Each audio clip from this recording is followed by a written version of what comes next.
Good evening. This is Crime Classics. I am Thomas Hyland with another true story of crime. Listen. That was a beaten iron bailing hook. A native of India named Kanak just plunged it into a bale of cotton. It was his favorite tool. He used it to plunge into logs when he needed logs. He used it to tear up the hard, sun-packed earth when he wanted to plant. And, mighty hunter that he was, he used it to plunge into charging wild boars whenever he wanted to show the fellows how it was done. And when Kanak went to kill his brother Supan, this beaten iron bailing hook was a veritable handy home workshop.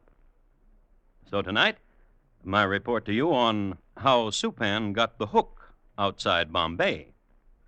Crime Classics, a series of true crime stories from the records and newspapers of every land, from every time. Your host each week, Mr. Thomas Hyland, connoisseur of crime, student of violence, and teller of murders. Now, once again, Mr. Thomas Hyland.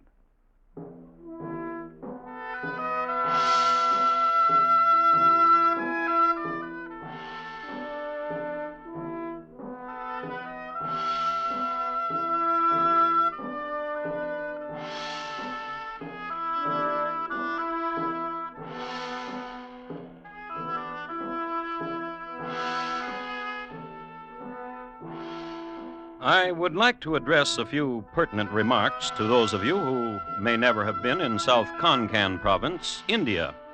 It lies athwart the Western Ghats and the Arabian Sea. In 1856, the time that concerns us, the province claimed many more vultures than it does now.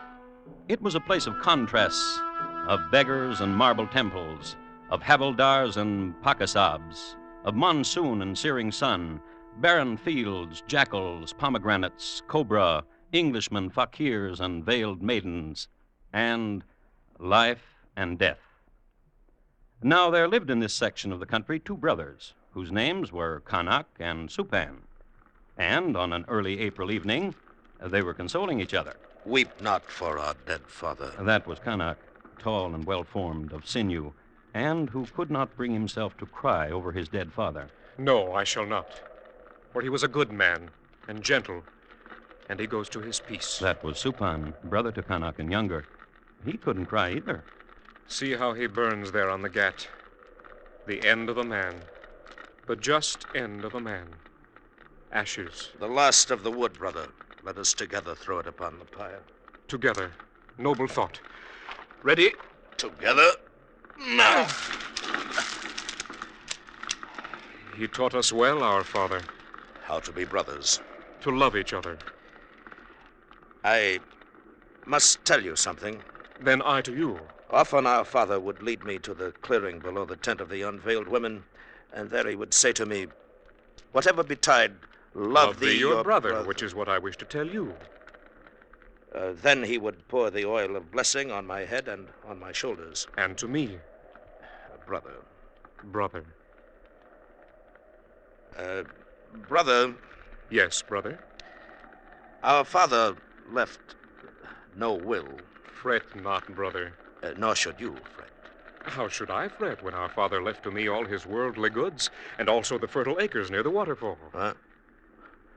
Poor brother, you are mad with grief. How can I be mad when I remember so well our father's very words? Supan, he said, to you all my worldly goods, and also the fertile acres near the waterfall, which is what our father said to me. Supan. Yes? I am the older. I was the favorite. But you are a liar. You are poison-hearted. You are a thief. You are an usurper of your father's will. Supan. Yes, brother? Our father's wealth is mine. No. Well, we shall see. Yes!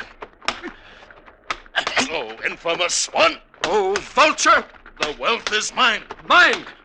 And your wife is just like you. And your wife,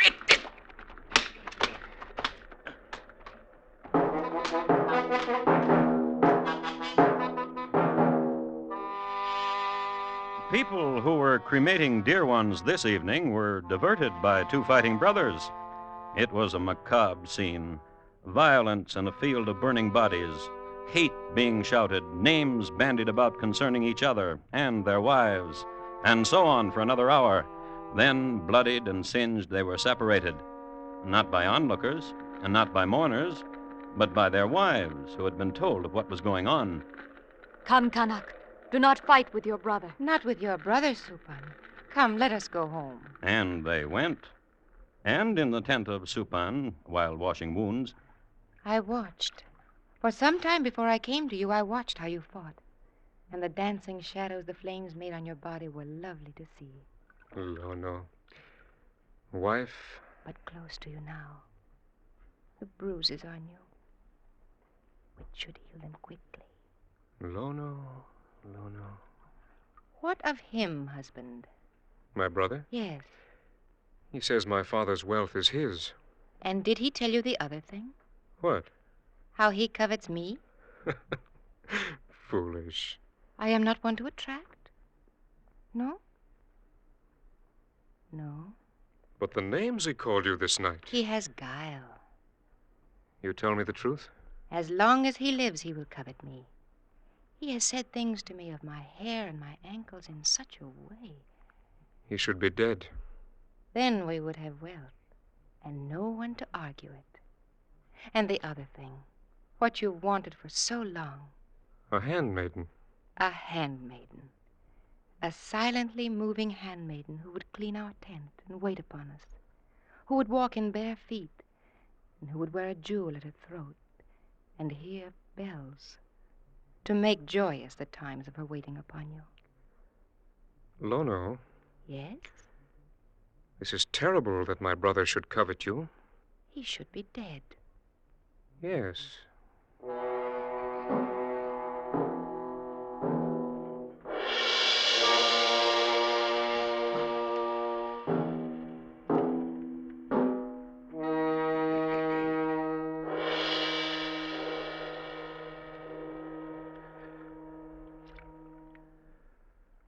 It is very logical, Kanak.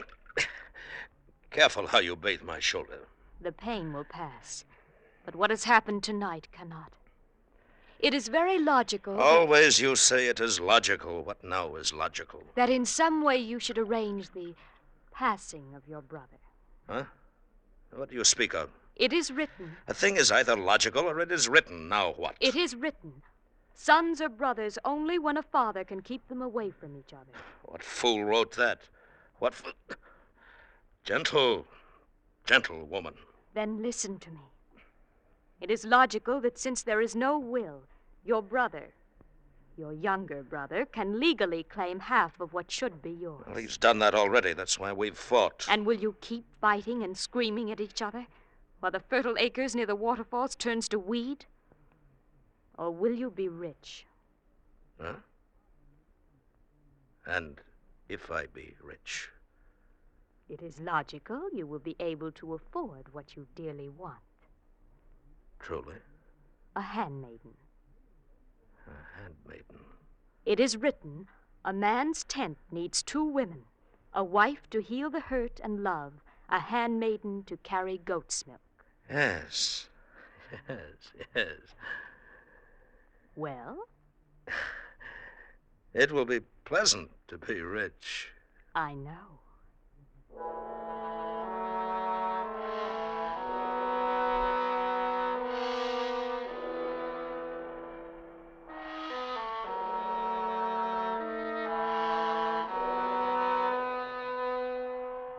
You must admit both brothers had a pretty busy day. Father dead, taking him out to the Ghats, burning him, fighting over his possessions, then home to wives who whisper murder in their respective ears. No wonder they didn't sleep. They tossed all night on their pads, and it wasn't until almost dawn. Hush, Kanak. Hush. And down the street. Sleep, Supan. Now sleep. And morning came, hot and bright, and over it hung the vultures and the smoke from funeral fires. And in the fields, Kanak was piling bales of cotton with, that's right, the beaten iron baling hook, piling high the cotton and thinking about what happened yesterday, thinking about it so hard that Snake. one would say it had gotten the better of him. Vulture. Crawling cool, brother. What? With such vigor you attacked the cotton, you did not hear me approaching. Well, what do you do here in the fields? I came from my spinning to ask you to walk with me. Walk? I've been thinking about yesterday, and I want to talk with you. All right. Let's walk. Need you take along your hook? Well, in case a wild boar attacks. 6 months have passed and there have been no boars. Leave your hook, brother. Oh, very well, brother. Let us walk. Toward the waterfall. Good. Brother, Yes. we should not quarrel. No. We are brothers, Yes. and these fertile acres should belong to both of us. Indeed. It would be wisdom. Hey, do you speak in truth? We are brothers. Yes. Could I have a serpent's tongue when I speak of brotherly things? I would not be worthy then of the name brother. Nor I. Let us walk then with arms about the shoulders as brothers do. Yes. Young brother. Old brother and dear to me. Our father must be proud seeing us now. Yes. Brother, Yes. look at the waterfall. Our esteemed waterfall. See how its spray makes a rainbow and... Kanak. Brother, Yes. let us contemplate the rainbow-making waterfall. I want to. You stand here. Oh, where will you stand? Here. Near... The edge where I can watch you be washed by the river and be carried to the sea.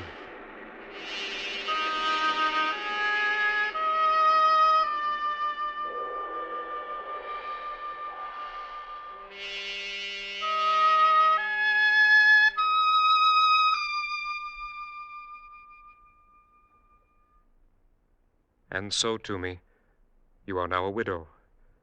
My brother Kanak, your husband, fell from the heights into the torrent of the waterfall. Oh, Nor should you weep, for as he fell, he cried your name. oh. And though he could not hear it, I yelled to him that I would always take care of you, my brother's wife. What will you do with me? I have discussed it with my wife, and we have concluded... What will you do with me? I am rich now. Oh, A handmaiden is wanted in my tent. oh. Kanak. Why do you look beyond my shoulder and call to him? He is dead. I saw him myself fall into the...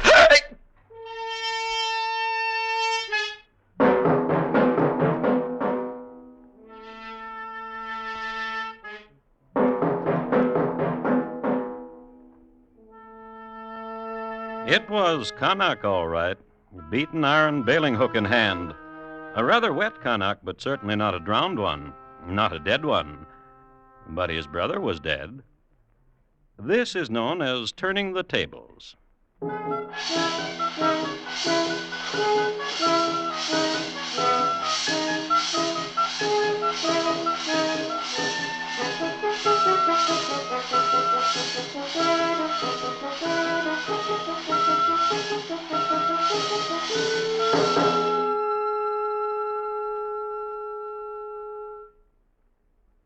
You are listening to Crime Classics and your host, Thomas Hyland. Your contribution of $10 or $6.95 for the budget relief package will send more relief overseas than the same money spent any other way. To help people in foreign countries with food or clothing, send your check to Nonprofit Care, New York. That's Care, New York. Send your check, your name and address, and full particulars about who's to get the package. Care will do the rest. And now, once again, Thomas Hyland and the second act of Crime Classics, and his report to you on how Supan got the hook outside Bombay.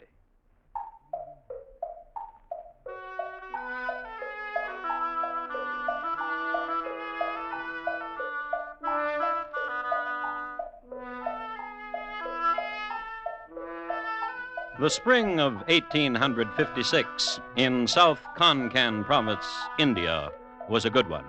The season was fair for the cotton and the butternut. The grain was gold almost to the sea, and the hives were overflowing.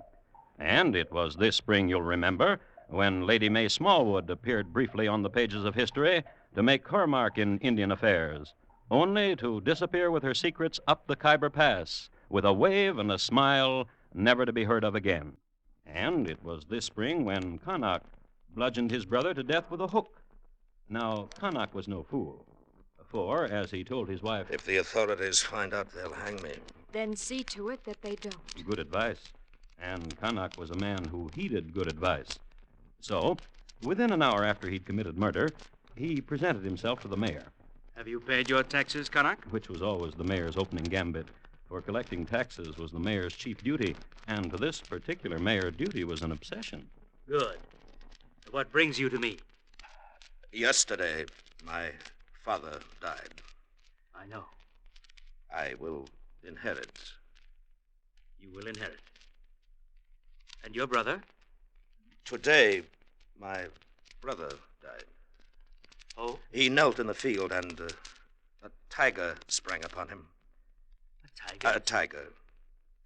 I have heard that tigers do spring upon those who kneel in field when tigers are about, and who are hungry or who have become frightened. A huge tiger with great talons and foam-flecked muzzle. An angry tiger.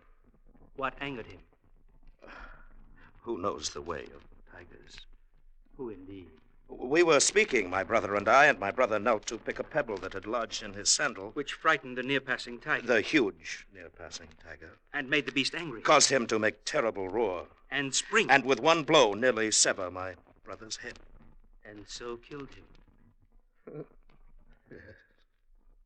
Bow not down your head, Kanak. Lift it up, and tell to me of the fertile acres by the waterfall. They are mine. So many acres. Some people may doubt my story of how my brother died. I have heard so fertile are your acres that one need but throw the seed upon the earth, and it flourishes and brings riches. Some may say like this, we saw no tiger, we heard no tiger. Then they would be wrong, for I heard a tiger. How perceptive you are. And saw him, carrying your brother between his jaws. A huge tiger. Oh, do not recall the hugeness of him. I tremble. For the fright I caused you, a gift. The quarter section south from the stream. Did I pluck the words from you? Wise mayor. My brother, my poor dead brother, is for some reason at my house now. I will see he is not there for long. Then I go with my grief. Go then.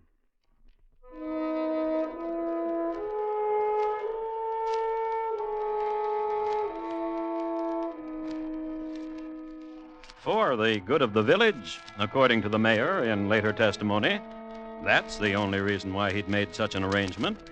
For, should word drift down to the authorities that foul play was suspected, the whole village would have been packed up and moved to Bombay and held for questioning, which is the way things worked in those days. The animals would have been untended, the fields unwatered and seared by the sun, and who would look after the shops? In effect, the questioning over, the village would hardly be worth coming back to. With this in mind, I made the foregoing arrangement with Kanak. But why did you accept a bribe of the quarter section south of the stream? For the good of Kanak, so that he would have a quarter less to worry about. Didn't you suspect that he might have murdered his brother? Let he who suspects others suspect himself. Hmm? For so it is written.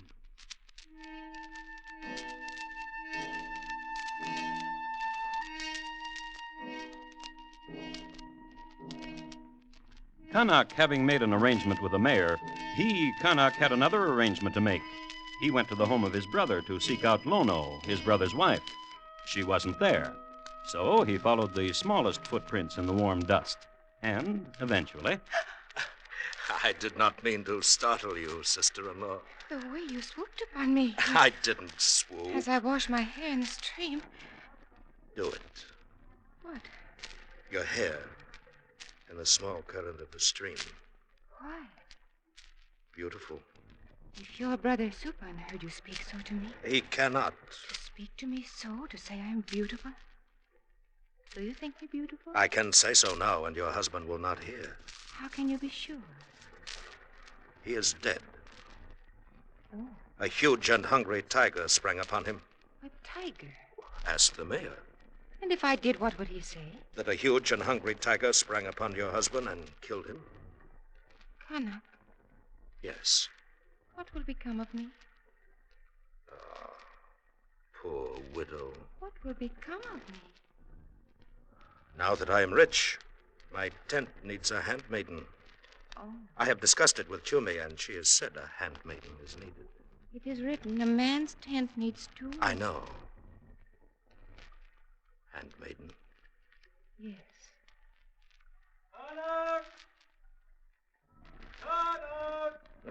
What? Someone calls. Kanak. Oh, Kanak. It is well I have found you before it is too late. Too late? Too late for what? The policeman has come. Policeman? Britisher from Bombay. On his inspection tour. Inspection tour? Lono, tell him what I have said. To me, he but repeats and does not react. The British policeman has come from Bombay on an inspection tour. And? Already he has heard that your brother is dead. Of course my brother is dead, Claude, by a huge Kanak. Yes. The quarter section is not enough. A half section, then. All of it. All the fertile acres? All. Else. Well, tigers. Very well.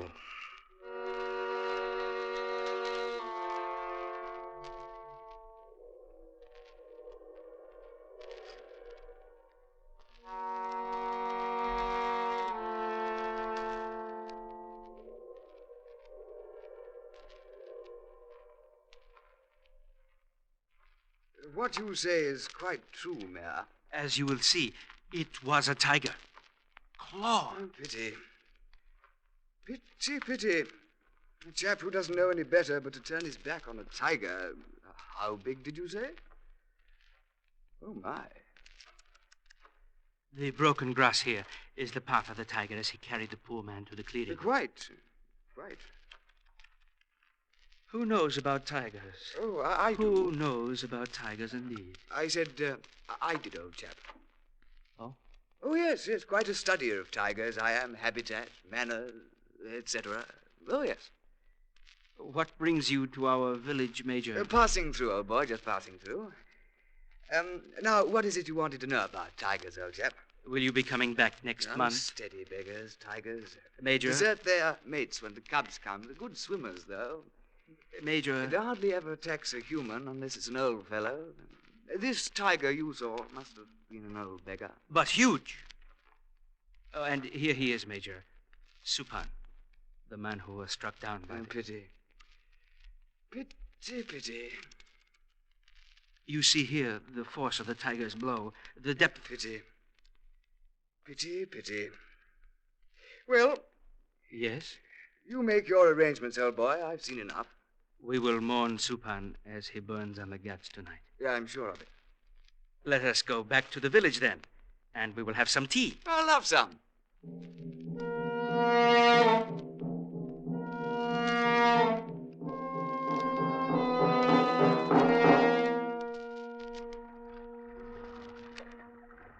A most remarkable time of an Indian day, don't you think so, old chap? Yes, I do. Yeah. Paddling into it like this. Mayor. Yes, sir. The population of your village, please. 312. Mayor. Yes? A very huge tiger. Do not recall it. And old. Oh. Mayor. Oh. There hasn't been a tiger in these parts for 5 years. Sahib. Not one of those striped beggars in 5 years. I know. This area against the Arabian Sea has been shot clean of tigers, driven them inland. I know. A student of the chaps, you know. Well, here we are. Sahib. That chap there throwing more wood on the gat, he would be... Kanak. I'll wait here. Sahib, I was only... Of course. Of course you were. Wait here.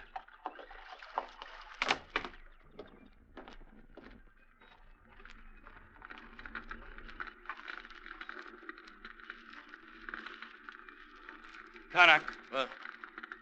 Mayor. Oh, grieve with me, Mayor. Grieve with me. Murderer. What? Murderer. Well, what of our arrangement? You struck your brother down with a bailing hook. But our arrangement? Murderer. You are under arrest. Come.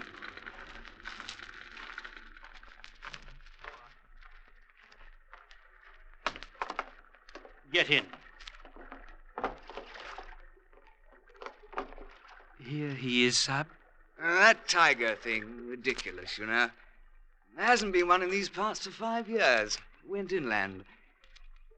Sorry, old boy.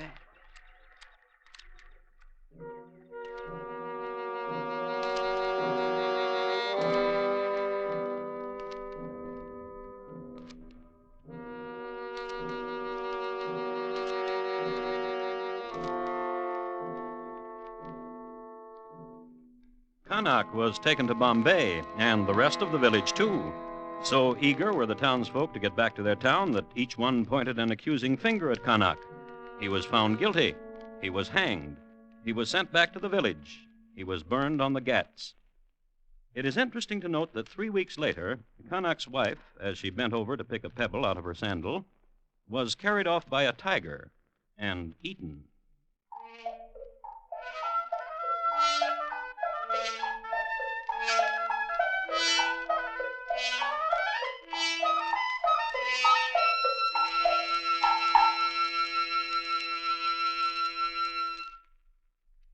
In just a moment, Thomas Hyland will tell you about next week's crime classic. Supan, tonight's crime classic, was adapted from the original court reports and newspaper accounts by Morton Fine and David Friedkin. The music was composed by Bernard Herrmann and conducted by Wilbur Hatch. And the program is produced and directed by Elliott Lewis. Thomas Hyland is portrayed on radio by Lou Merrill.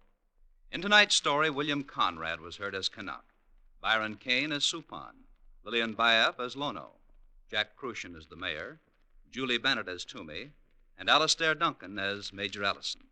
Bob Lamont speaking. Here again is Thomas Hyland.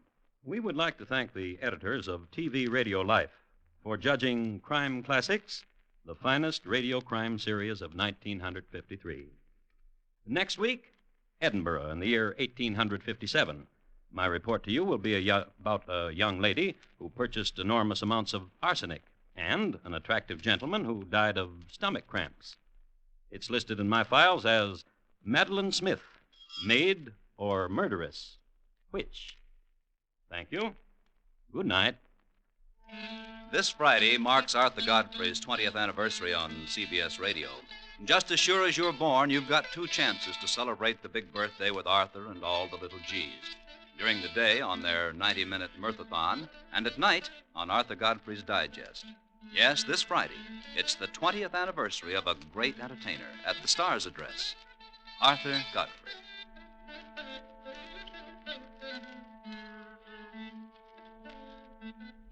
For integrity and accuracy, hear Edward R. Murrow reporting weekday evenings on the CBS Radio Network.